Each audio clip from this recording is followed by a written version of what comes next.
Eh kasi naman, makikita nyo naman dito mga bossing. Nung nag-i-speech, etong ito parehas na parehas na network to, GMA Kapuso. O, ayan, makikita nyo. O, dito, mga bossing, sa may proclamation rally ng Alyansa para sa mga bagong tanga ng Pilipinas sa Ilocos Norte. Makikita mo na ang views ay 204,000. Wow, ang dami. 353 shares. At 4,100 comments. Ayan yung proclamation ng mga tatanga-tanga nung mga akala nila sila na ang pinakamagagaling sa mundo.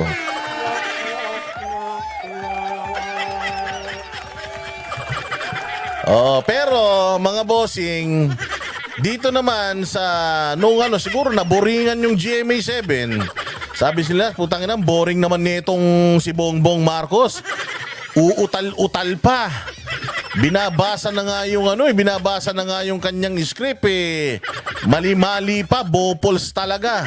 So shinlift nila ngayon kasi parang yung napakalaking budget na Bagoong Pilipinas Proclamation Rally. Ang dami-dami na nga nilang pera, nasa kanila na nga daw lahat.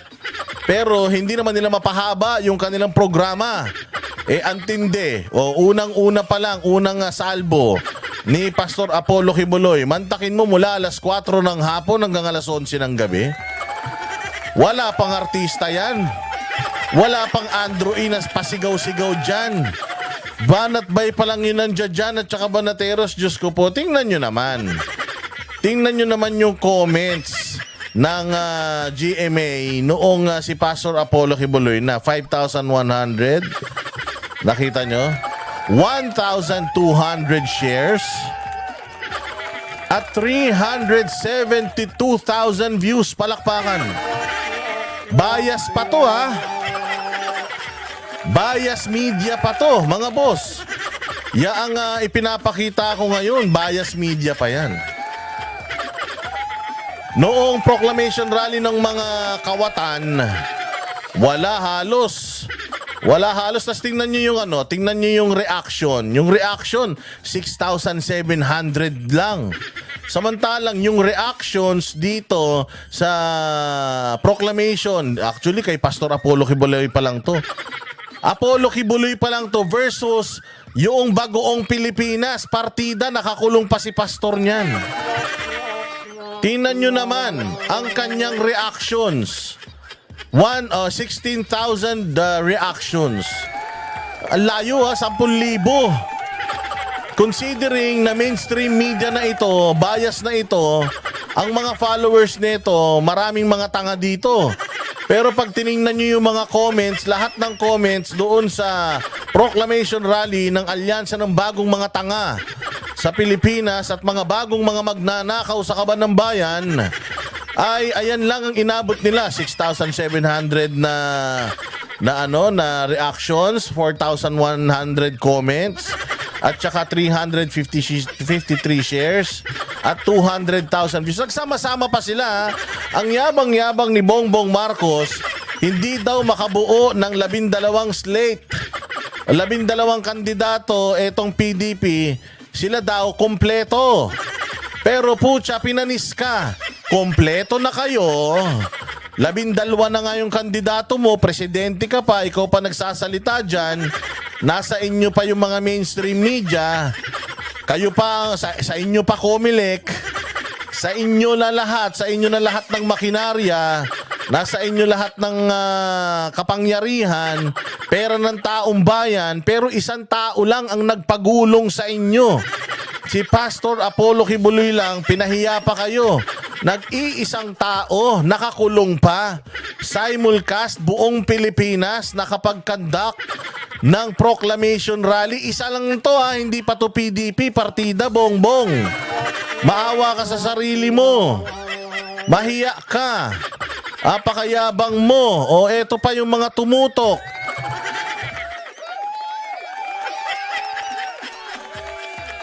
Putay na, Bongbong. Mapapatid na yung leeg mo. kakasigaw at kaka-fake news mo dyan sa proclamation rally yung mga tanga kayo, ang views mo 29,600k lang. May 29,000 na, may K pa. May 29.6k lang. Ha? Samantalang dito sa PDP kahapon, yung kahapon na PDP laban. Pucha, ang late-late pa ng venue na naginanapan. Wala pang pagkain yan. Oo, mula alas 10 ng umaga hanggang alas 11 ng gabi. Mantakin mo 12-13 oras. Hindi kumain yung tao. Marami nang nanood sa loob, marami pa nag-aantay sa labas. Tapos, ang nanonood online, 1.4 million lang naman. Panis! Pucha bongbong, nakakadalawang proclamation rally ka na. Isa sa Ilocos Norte, pangalawa sa Iloilo. 29,000 views. Yan lang ang kaya mo, ikaw pa presidente, ang dami mo pang troll farm. Ang dami nyo pang mga vlogger na binabayaran di umano. Nasa inyo na pera ng gobyerno. Nasa inyo na yung kapangyarihan. Ang tagal nang wala ng mga Duterte sa kapangyarihan. Pero 1.4 million yung nanonood online. Isang ano pa lang to Isang istasyon pa lang to. Paano pa kayong lahat ng istasyon na nag-feed? Ang dami pang vlogger na naka-live. Hindi na nga ako nag-live. Pinahina nyo pa yung internet doon para walang makapag-live. Pero sorry BBM, kahit choppy yung feed, pinapanood ng 1.4 million lang naman na Pilipino. Ngayon, sayo na. Kayo na ang kumpleto. Kayo na ang kumpleto, kayo na ang may mga pangalan, pero hindi naman kayo gusto ng taong bayan. O paano na ngayon yan? Kung hindi ka ba naman bobo? Kung hindi ka ba naman bobo, sabi mo ba naman diyan sa iyong campaign rally na yung mga kandidato sa kabila inutusan lang bumili ng suka. O ayan, sumabog ngayon sa mukha mo yung suka. O ngayon, hindi ba nagamit pa ng kabila yung suka? Buti daw sila may pinabili ng suka, ikaw daw may toyo. At buti pa daw sila pinabili ng suka, pero yung tin ninyo isinusuka.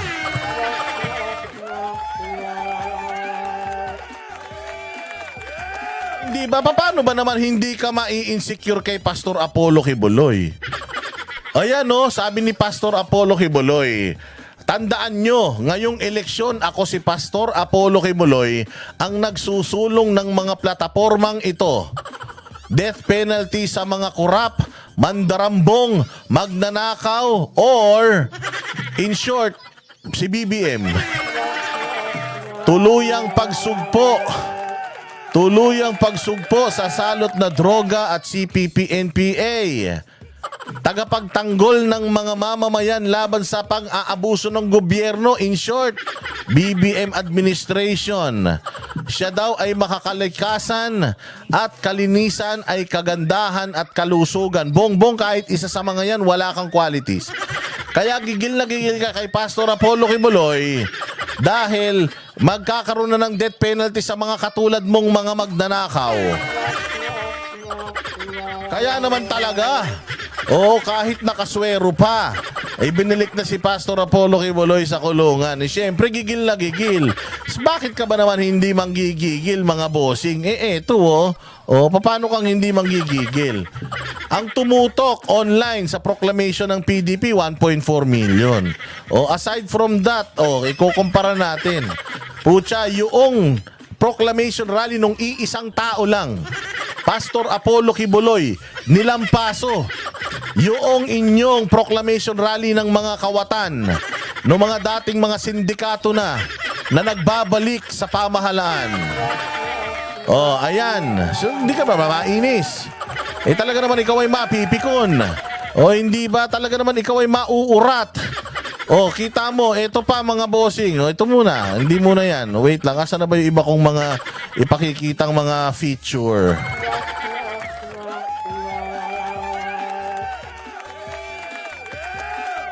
Oh, ito yung mga kandidato niya. Ang sinabi nitong kumag na ito, wala sa kanila ang kasabwat sa pagbubulsa ng sako-sakong pera. Putang ina nyo. Walang kasabwat sa pagbubulsa ng sako-sakong pera. Ayan o, yung balita ng Inquirer. Oh, si Lapid daw, di umano, 20 million. Went to questionable projects in 4 towns. Ayan naman si Bong Revilla. 5 taon daw na 5 years on. Court yet to collect 124 million. Doon daw sa kanyang pork barrel scam. Although, nakalabas na itong mamang ito at not guilty na siya. Pero, may iskandalo pa din. O eto, si Tito Soto. PDAF scam, witness, links, Senator Legarda, Marcos, puta ikaw yun. Soto, Tunapolis bogus projects. Hayop kayo. Mga magnanakaw kayo according dito sa report na to. Ha? Inilink ka ng isang witness, Bongbong Marcos, na nagkamal ka ng pera ni Napoles. Si Napoles nakakulong na, ikaw guilty ka na sa tax evasion. Pero nakalaya ka pa ring hayop ka. Tapos ang lakas-lakas ng mukha at loob mo. Nasasabihin mo na walang kasabwat sa pagbubulsa na sako-sakong pera. Anong tawag mo dyan? Ha? Anong tawag mo dito sa mga balitang ito? Alam mo, Bongbong, yan ang problema sa'yo. Ang hilig mong magsalita, wala ka namang alam. Bobo ka eh.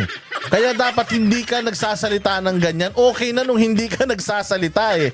Kasi kahit papaano, medyo, alam mo yung pag di ka nagsasalita, konti lang yung pagkakamali mo. Eh pag nagsasalita ka, para kang bangag, para kang lasing, uutal-utal ka, tas sobrang sinungaling mo. Noong 2022, sinasabi mo ayaw mo sa negative campaigning pero unang bukang bibig mo.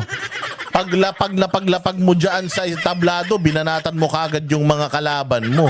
Eh sangkot naman pala kayo lahat sa mga pagnanakaw, mga hayop kayo eh. Ikaw na nagsabi, ang tatagal na ng mga yan. Ang tatagal na sa Senado ng mga yan. Tingnan mo, sa sobrang tagal na sa Senado, ang yayaman na. O ano pa?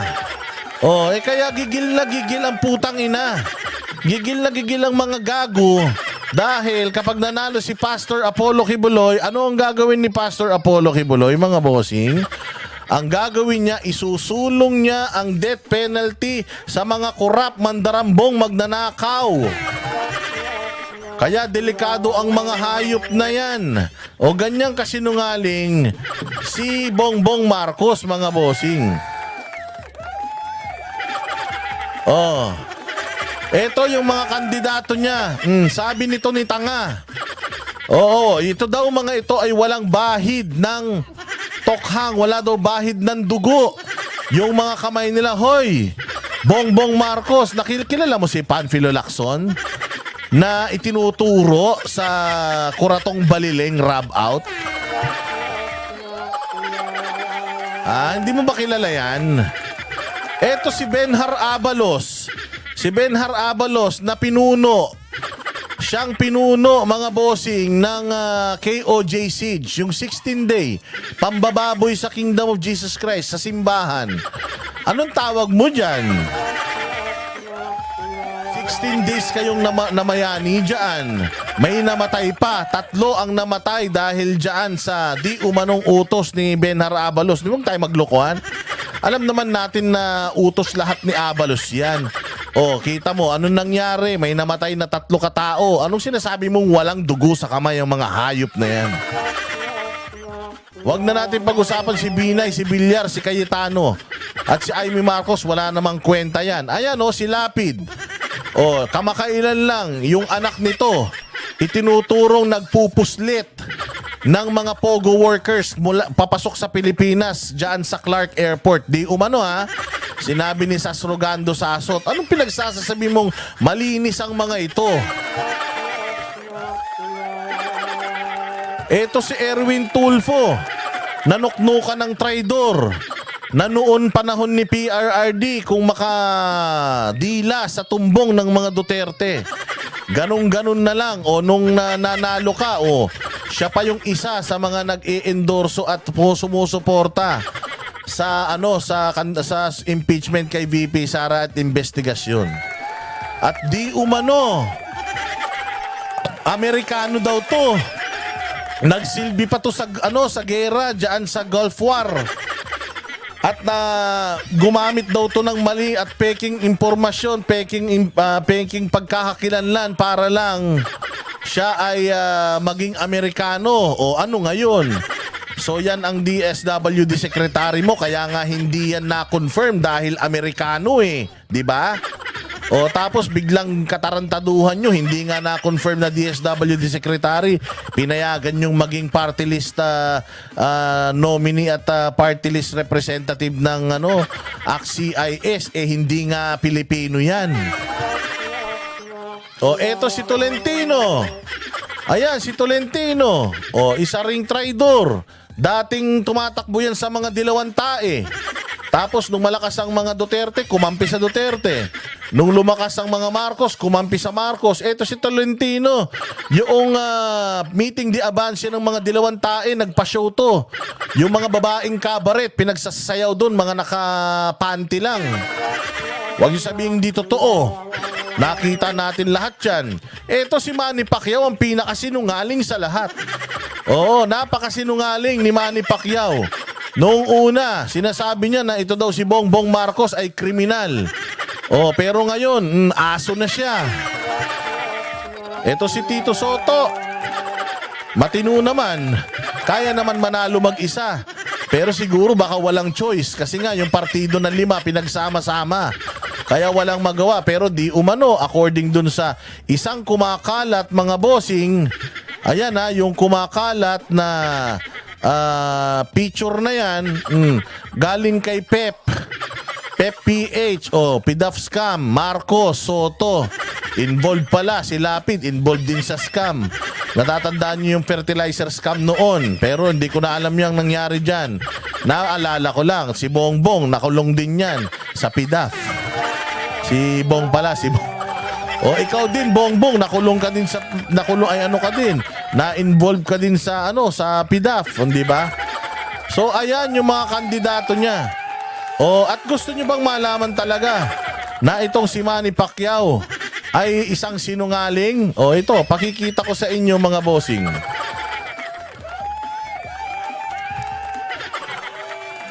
Ayan, ipakita natin. Gaano ba kasinungaling talaga si Manny Pacquiao at bakit ngayon ay idol niya na si BBM? I-play natin mga bossing ha. Etong riding in tandem ng dalawang pulpol. Magkaparehas ang utak nito. Gamunggo. Yung kay Pacquiao nga lang, mas malaki ng konti.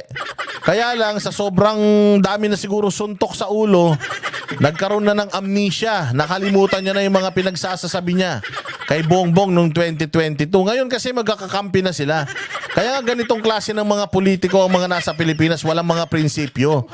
Walang mga betlog. Walang mga bayag, mga hayop. Talaga kung dapat ituring ang mga ito. Pakinggan nyo itong kasinungalingan ng mga kangkong na to. Si Manny Pacquiao ng Taga Mindanao. Si Manny Pacquiao ng Bukidnon. Di ba? Si Manny Pacquiao na taga Bukidnon.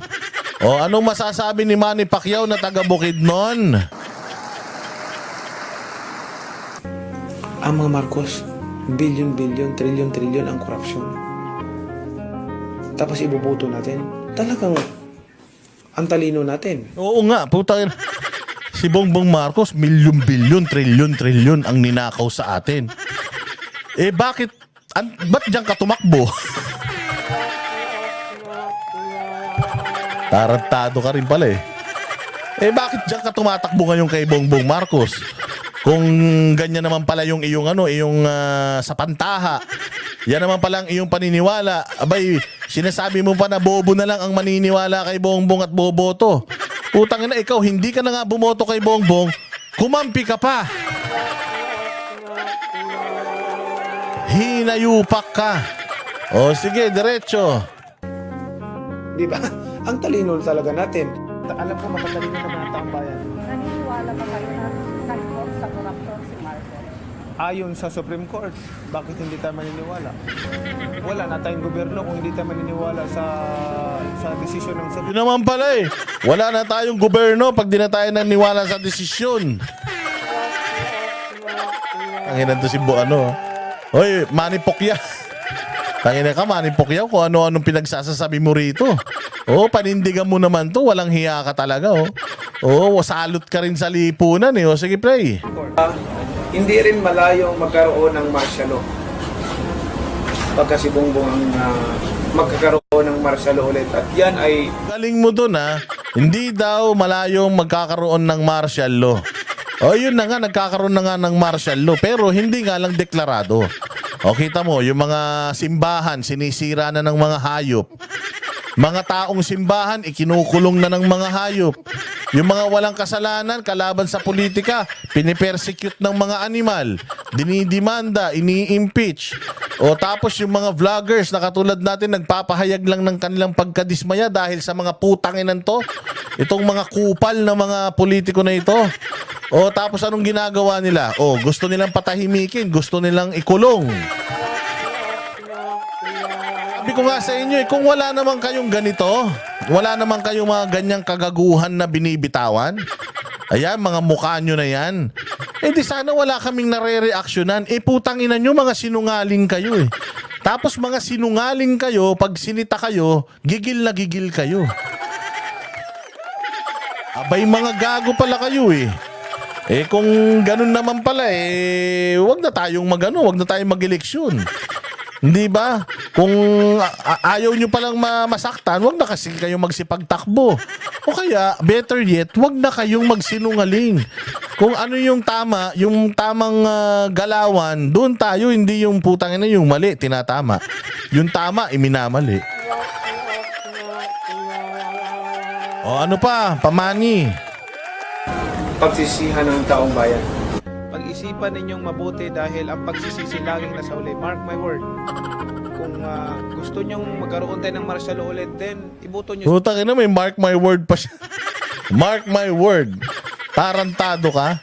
Tangina, pangit ka na bobo ka pa. Hinayupak ka. Tapos sasabihin mo, mark my word, magkaka-martial law. Bakit nandun ka? Bakit magkakampi kayo ngayon?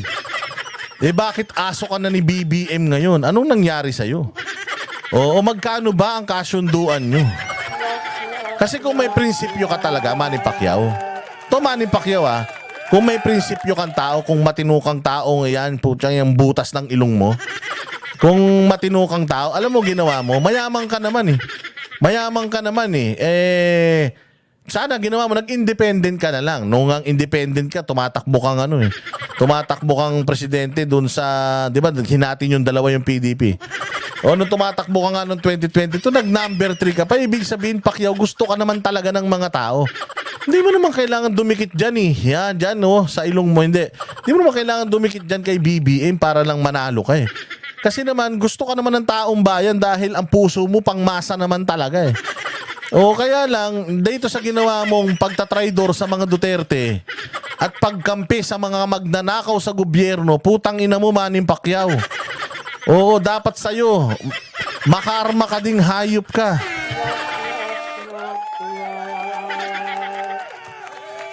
Pare-parehas kayo mga loko-loko. Ano pang sinasabi mo? Yun lang ang ko, ay malaki ang posibilidad na magkaroon tayo ng martial law. Maniwala kayo sa akin.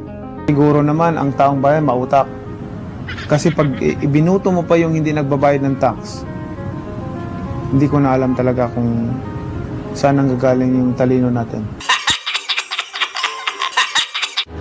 Patay tayo dyan.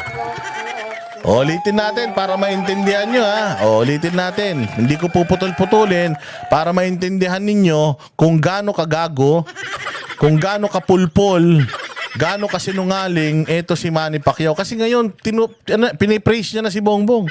Sabi ni Manny Pacquiao ngayon, itong si BBM ganito, ganyan. Si BBM ganito, ganire. O, ganun siya eh. Na, sabi niya, hindi naman yun ang sinabi ko eh. O, eto, kitang-kita sa mga pinagsasabi mo dito, Pacquiao, manood ka. Tapos sabihin mo, hindi ikaw to AI. Hindi kaya ng AI yung pagmumukha mo. Yung pagmumukha mo na yan, tsaka yung utak mo. Walang AI makakagaya niya. Nag-iisa ka lang sa mundo. O, kahit gaano kagaling ang Japan at China, hindi ka kayang gawa ng AI dahil yung pagmumukha mo, iisa lang yan. Pati yung boses mo, ikaw lang meron yan. O, play. Si Manny Pacquiao ng taga Mindanao. Si Manny Pacquiao ng Bukidnon. Ang mga Marcos, billion-billion, trillion-trillion ang korupsyon. Tapos ibubuto natin. Talagang ang talino natin. Di ba? Ang talino talaga natin. Alam ko, matatalino naman ang taong bayan. Naniniwala ba kayo na salpok sa korupsyon si Marcos?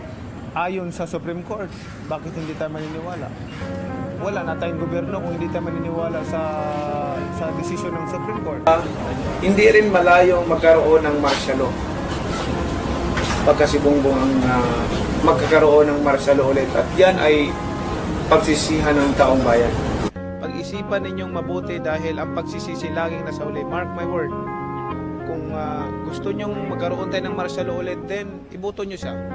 Yun lang ang ano ko, ay malaki ang posibilidad na magkaroon tayo ng martial law. Maniwala ka sa akin. Siguro naman ang taong bayan mautak. Kasi pag ibinuto mo pa yung hindi nagbabayad ng tax, hindi ko na alam talaga kung saan ang gagaling yung talino natin.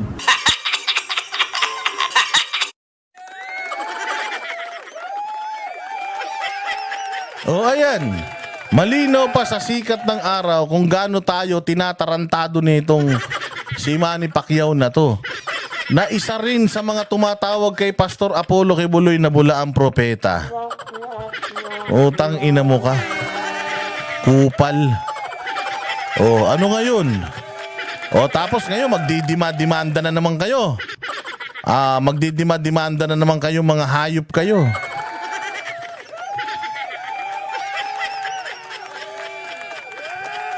Oh, tapos ngayon, anong sabi ni Bongbong Marcos nung nakaraan? Ang sabi ni Bongbong Marcos nung nakaraan, mga bossing ha. Sabi ni Bongbong Marcos nung nakaraan, mga pinabili na suka. May mga ganun pa siyang sinasabi, mga pinabili na suka, mga kung ano-ano. Tapos biglang kinaumagahan, binago niya yung kanyang statement. Biglang nagbago ng statement. Na kesyo maraming mga nabitawan na masasakit na salita. At wag po kayo mag-alala. Wag po kayo mag-alala kasi pag natapos ang lahat ng ito ay balik tayo sa dati. Bongbong, doon ka nagkakamali sa totoo lang.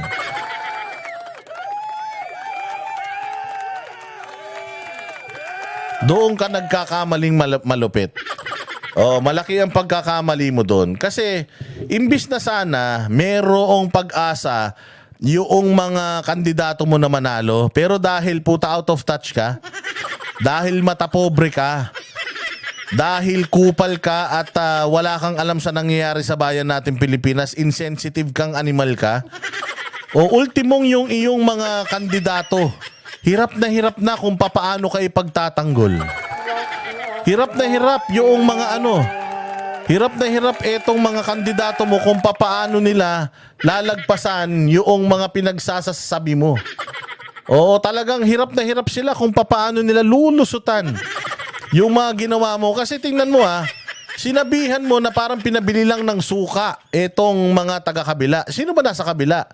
Si Marcoleta. Nakita mo yung ginawa ng Iglesia ni Cristo nung nakaraan? Ganong karami ang Iglesia ni Cristo at lahat ng mga kandidato ay humihingi ng basbas sa Iglesia ni Cristo.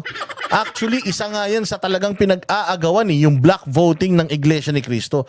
Tapos sinunog mo yung pag-asa nito mga putang inang mga kandidato mong mga tanga rin. Mantak mo, sinunog mo yung pag-asa nila na makalapit sa Iglesia ni Cristo para makahingi ng suporta. Hihingi ng suporta yung tanga-tanga mong mga alipores. Kasama ka na pumunta kayo sa Iglesia ni Cristo. Anong sasabihin sa inyo ng Iglesia ni Cristo? Bakit kayo lalapit sa amin? Hindi ba pinagtatawanan nyo yung kandidato namin dahil walang kwentang politiko? Si Marcoleta, membro namin yun At saka hindi ba nagrally kami? Tapos bakit yung anak mo pa muna, yung unang-unang pumirma doon sa impeachment ni VP Sara. Oh, so ano ngayon ang mukhang iaharap mo? Bongbong Marcos. Anong iaharap mo muka sa mga taga-Iglesia ni Cristo? Paano mo ngayon mailalapit itong mga ano na din, di umano, mga kawatan mo din ng mga kandidato? O pagkatapos, di syempre, dinecline kayo. Pupunta ka ngayon sa KOJC, dati para kang asong basa. Pagka lumalapit ka kay Pastor Apollo Kibulat, humihingi ng tulong. Sila nga ang pumondo sa iyo ng malaki nung nakaraan, tinrider mo pa eh. O so lalapit ka doon, paano ka lalapit doon? Sinira mo simbahan nila. Binalasubas mo sila, pinakulong mo yung pastor nila. Tapos yung mukha mo nagkalat doon sa mga wall nila. Payat ka pa noon hanggang ngayon. Mukha ka pa ring ewan. Humihingi ka ng basbas kay Pastor Apollo Kibuloy. Sinabi mo pa, ang ganda naman ng kingdom. Pwede pala to. O ano sabi sa'yo ni Pastor? Zero corruption yan, Bongbong Marcos. Ikaw naman, nasaktan ka kagad.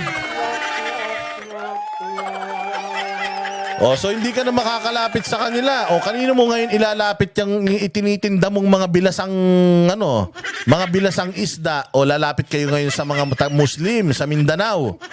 Tangina, paano nila kayo pakikinggan? Bongbong. Yung railway project ng Mindanao, pinahinto mo. Yung mga projects, build projects ni Duterte sa Mindanao, pinahinto mo. Tapos binababoy mo si Duterte, si Inday Sara at saka si Pangulong Duterte. Mahal ng Mindanao yan. Mantakin mo sila ang may kagagawan kung bakit na isulong niya ang Bangsamoro basic law na yan. Malaking issue yan para sa milyong mga kapatid nating Muslim at mga tiga Mindanao. So paano mo ngayon ilalakad itong mga bopols na mga kandidato mo?